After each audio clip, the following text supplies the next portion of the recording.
আসসালামু আলাইকুম। কাছে দূরে যে যেখান থেকে ভিডিওটি দেখতেছেন, আশা রাখি আল্লাহর অসীম রহমতে সবাই ভালো আছেন। আলহামদুলিল্লাহ, আমরাও ভালো আছি। এই তো নতুন দিনে নতুন আরও একটা ভিডিও নিয়ে হাজির হয়ে গেলাম আপনাদের মাঝে। তো আজকের ভিডিওটা শুরু শেষ নাই, কারণ কি জানেন, বাসায় মেহমান আসছিল।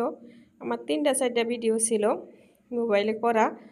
তো পরশু দিন হয়তো খেয়াল করছেন যে আমি ভিডিও দিতে পারি নাই। অনেক চেষ্টার পরে কালকে ভিডিও দিতে পারছি। তো আজকে অনেক চেষ্টা করতেছি, তাও ভিডিও আপলোড হইতেছে না। পরে সব ডিলিট করতে যায়, একবারে সবগুলা ভিডিও ডিলিট হয়ে গেছে। তো এই মেহমানের জন্য আজকে অনেক কিছু রান্না করছিলাম, ওগুলা ভিডিও আজকেরটাও গেছে গা। তো কী করব, এখন হালকা আমার ওয়াচ টাইমটা, তারপরে একদিন পর 2 দিন পর ভিডিওটা ছাড়লে আমার চ্যানেলটার অনেক সমস্যা হয়। সব কিছু ভাইবা চিন্তা করে কি করব, একটুখানি ভিডিও করলাম, যেটুকু হয়তো আপনাদের ভালো নাও লাগতে পারে। তারপরও কষ্ট করে আমার ভিডিওটা একটু দেখে দিয়েন দয়া করে।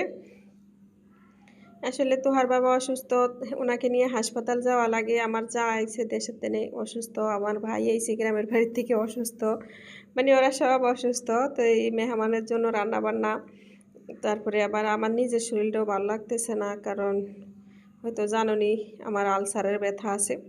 তো সব মিলাইয়াই তো এই দিন পার করলাম আজকের দিনটা। তো এখন রাত্রে বলে যে ফুলগুলা ঝরা যায়। আর এই যে দেখেন, আমি কিন্তু অন্য কোনো ভিডিওতে কখনো দেখাইতে পারি নাই সুন্দর কিউট ফুল, এই যে রাত্রে ফুটতেছে থাকে, রাত ভরা ফোটে এগুলা, সকালে একবারে পরিপূর্ণতা হয়।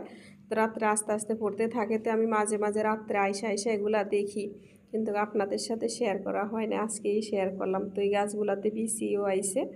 আর এই যে মাশাআল্লাহ কি কিউট লাগে, ছোট ছোট ফুলগুলা কি সুন্দর করে কলি। তো আর এই যে সাদা ফুল আছে একটা, দুইটা হলো সাদা ফুল গাছ লাগাই দিলাম মাঝখান দিয়া জন পুরা। তো কী দিয়া ভিডিও করব, ভিডিও চ্যানেলের স্বার্থে কোনো রকম একটা ছোট্ট ভিডিও করলাম রাত্রেই। দেখলাম যে এখন একটু ভিডিও করে ছাড়া দিয়ে। আর এই যে রাত্রের গাছগুলো দেখেন কি সুন্দর ঘুমিয়ে আছে, ওরাই ভালো, ওদের কোনো চিন্তা নাই ভাবনা নাই, ওরা একবারে নিশ্চিন্তায় ঘুমিয়ে পড়েছে। আর মাশাআল্লাহ এত সুন্দর লাগতেছে ঘুমানো অবস্থায় গাছগুলাকে, গাছের পাতাগুলো একবারে সব একখানে হয়ে লতার সাথে পাতা জড়িয়ে কি সুন্দর ঘুমিয়ে আছে। তো দেখে অনেক ভালোই লাগতেছে। আর এই যে কয়টা ভাত বসাইয়া দিছিলাম রাত্রের জন্য। তো আমার ভাই আবার আমার হাতের শাক ভাজাটা বেশি পছন্দ করে। তো বলতেছে আপা রাত্রে কিছু রান্না করবেন না, দুপুরে যা যা আছে ওইটাই থাকবে, আর খালি একটু শাক ভাজি করেন। তো ডিমের কোরমা করছিলাম, ডিমের কোরমা করছিলাম, ওটার একটু ঝোল বেঁচে আছে। আর এই গাছগুলা তো প্রচুর পাতাতে এই যে সাদা সাদা ধুলা বসছে, ময়লা বইছে। তো এগুলা কালকের ভিডিওতে একটু পরিষ্কার করে নিব আর আপনাদের সাথেও শেয়ার করব। আর এই তো এই যে শাকগুলো আমি একটু বেছে নিতেছি, শাকটা ভাজি করে দিব। কালকে আজকেই আইছিল সকালের দিকে, কালকে বিকালের দিকে আসছিল। তো আজকে দিনটা থাকছে, কালকে ভোর উঠে আবার চলে যাবে আমার বাড়িটা। ও 2-3 বছর পর একবার আসে।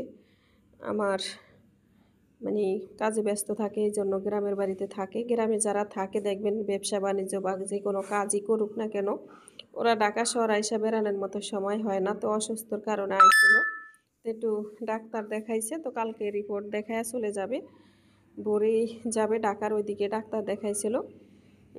তো শাকটা এক হাতে কুইটা দেখানোর চেষ্টা করতেছি। তো প্লিজ, জানি না কোন কোন ভাইয়া পুরো আমার ভিডিওটা দেখতেছেন, দেখবেন প্লিজ একটা লাইক দিন, মনে করে এই ছোট্ট ভিডিওটা ফুল ওয়াচ করে দিন। আর ভিডিওটা কীরকম লাগছে চাইলে কমেন্টে জানাইতে পারেন। সবাই ভালো থাকেন, সুস্থ থাকেন, সবার সুস্বাস্থ্য কামনা করি। আল্লাহ হাফেজ, আসসালাম।